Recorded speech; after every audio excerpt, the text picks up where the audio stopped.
నమస్తే తెలంగాణ మన రాష్ట్రం మన పత్రిక ఏమంటాంది?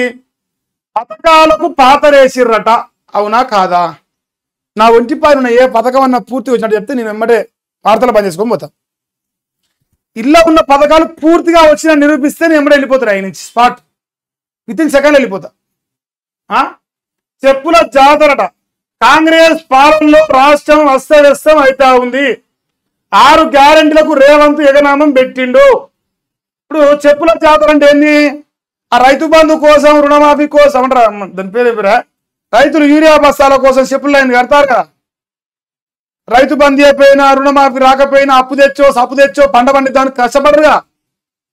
యూరియా బస్తాలకు పోతే బస్సలు చూసినావా? చెప్పుల లైన్. ఇంకో కేసీఆర్ చెప్పిండు మంచిగా, మనకు బుద్ధి లేదు కానీ, ఇంకో కాంగ్రెస్ ఓడితే రైతు బంధుకు రాను జైబీ అంట, దళిత బంధుకు జైబీ, కరెంటు రాదు, నీళ్లు రావు, చెప్పుల లైన్లు, చెప్పుల దెబ్బలు. కేసీఆర్ చెప్పింది చెప్పినట్టు మక్కి జరుగుతుంది కదా, మక్కి కాంగ్రెస్ పాలనలో రాష్ట్రం అస్తవ్యస్తం కాదు, ఆగమాగం అవుతుంది. ఇక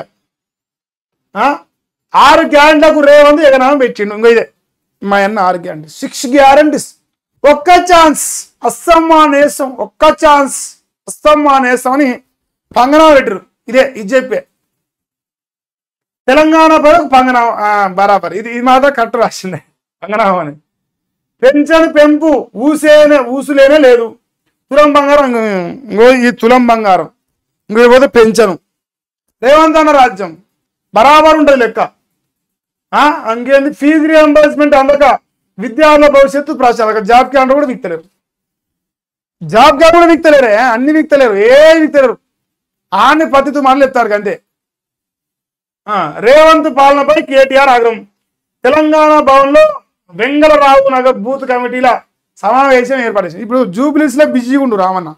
జూబ్లీహిల్స్ కాంగ్రెస్ పార్టీ పక్కన వలగని ఫిక్స్ అయిపోయింది. జూబ్లీహిల్స్ రేపు కాంగ్రెస్ పార్టీ ఓడిపోతే అదే మొదటి ఓటర్. ఇంకా స్టార్టింగ్ స్థానిక ఎన్నికలు ఓడిపోతారు, జిహెచ్ఎంసీ ఓడిపోతారు, బై ఎలక్షన్ 10 మంది ఎమ్మెల్యేలు ఓడిపోతారు. ఇంకా కథం ఓటమి సత్తరు ఇంకా అదురికే. అందుకే జూబ్లీహిల్స్ లో ఎవరు గెలిస్తే వాందే భవిష్యత్తు రేపు తెలంగాణలో. జూబ్లీహిల్స్ లో ఎవరు గెలిస్తే రేపు వాందే భవిష్యత్తు కనిపిస్తాను. మరి కాంగ్రెస్ గెలవాలంటే ఇవన్నీ ఇవ్వాలి.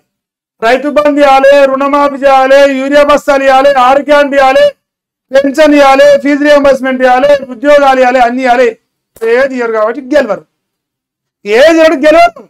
నీకు గ్యారెంటీ గెలుస్తారని 100 రూపాయలు పెట్టేసుకోరు, నీకు గెలవరని 100 రూపాయలు పెట్టేస్తా అంటే మరి లెక్క. ఇంకేందా? ఆర్థిక ఇబ్బందులతో హోంగార్డు ఆత్మహత్య చేసుకో. ఆయనకు జీతాలు ఇస్తలేరేమో.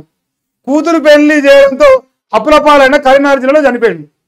ఎందుకంటే బిడ్డ పెళ్లి చేసి అప్పులైన జీతాలు ఇస్తలేడు మరి ఏమంతన్నా. ఇంకా వీక్ ఆయన ఏం చేస్తాడు? ఆయన రాత బాలేదు. అప్పుల బాధతో ఆటో డ్రైవర్ చనిపోయాడు. ఇక ఈ ఆటో కార్మికుల బాధని చెప్పలేనాయో. ఈ రోడ్డు మీద పోయి సెంటర్ కాదు పోయి కన్నా, ఊర్లలో సెంటర్లు ఉంటాయిగా, ఆటో స్టాండ్ కాదు నిలబడి రేవంత్ రెడ్డి మీకు 12,000 ఇస్తున్నాడా సేవిత అని అడుగురి. పండబెట్టి పంగలు తీరుతారు రేవంత్ రెడ్డి ప్రభుత్వాన్ని. గట్లుంది కోపం వాళ్ళది. అలా బాగా ఆగమే కోసరంగా అనిపిస్తుంది. ఇడదొచ్చిపోయి మా రామన్న అడిగిన ప్రతి పథకం ఇది అమలవుతుంది. ఫస్ట్ పథకం, సెకండ్ పథకం, థర్డ్ పథకం అన్ని రామన్న అడుగుతాను, రేవంత్ అన్న చేస్తాను. ఇందిరమ్మ రాజ్యం కాదు. ఇక నోటీస్ ఇచ్చిర్రు, ఇక వాళ్ళు వీకినట్టే. ఈ 10 మంది ఎవరు గెలడు, నీకు గ్యారెంటీ ఇస్తా.